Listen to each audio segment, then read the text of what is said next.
Alright, I'd like to talk about um, my near-death experience again.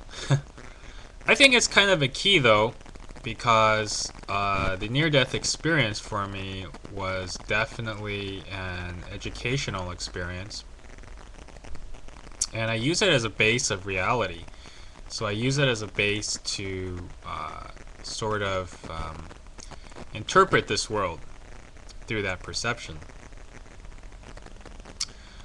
I think one of the things, one of the most important things I wanted to talk about, as far as the near-death experience goes, is that what what I experienced on the other side was definitely more truthful, honest, and more real than this world.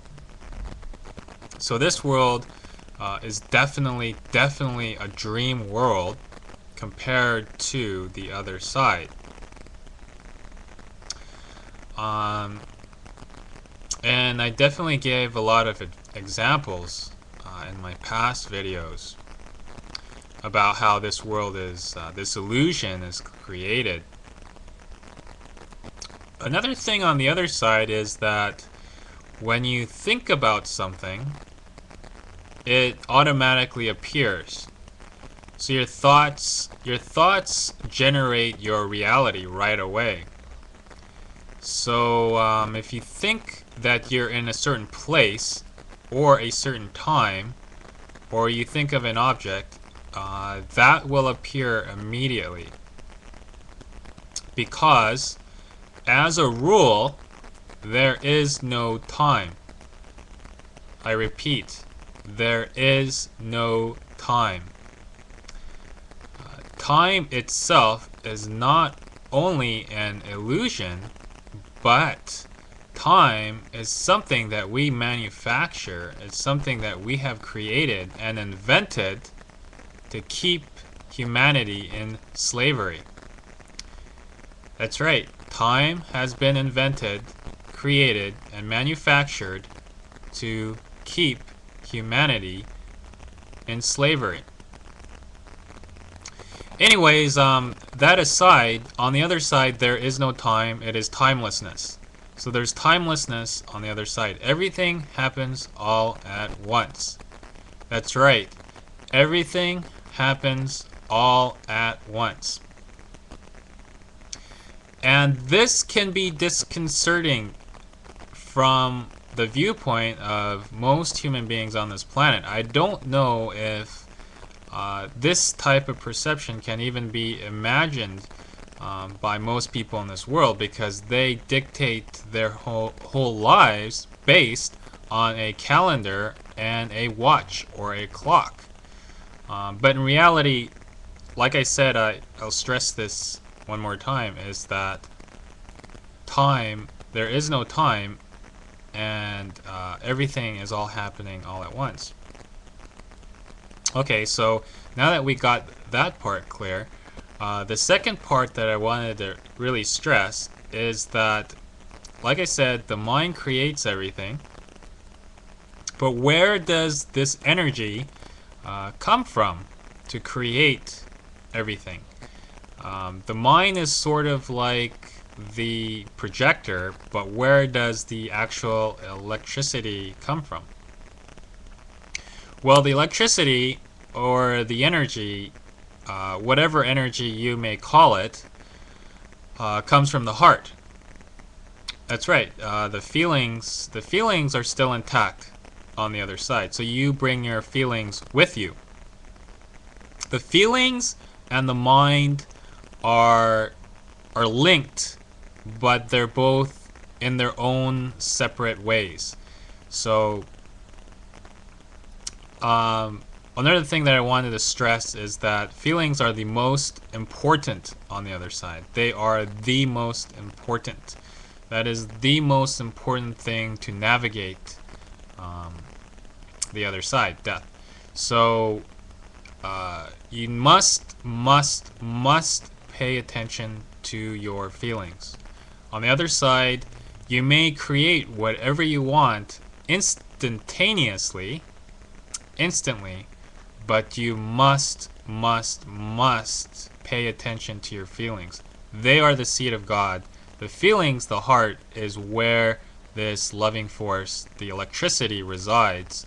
It is the source of all creation. It is the navigating tool. It is the navigating tool. And it's definitely what will keep you from going into utter chaos or being lost on the other side. Because I suppose the energy, something I call a loving energy, actually integrates within the feelings. It integrates the knowledge, the omniscience, into the feelings. So you'll feel your way through. You'll feel your knowledge. You'll feel your way through on the other side. So you have the capacity to create anything you want with your mind, but if your feelings are out of control, then that will definitely be a nightmare.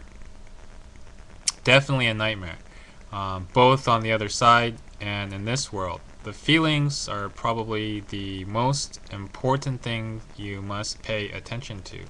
And I'll stress that, I can't stress that enough, that the feelings are very important.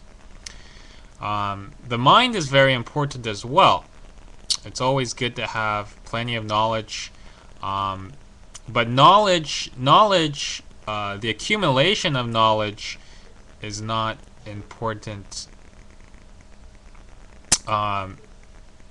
The most important thing on the other side is the imagination.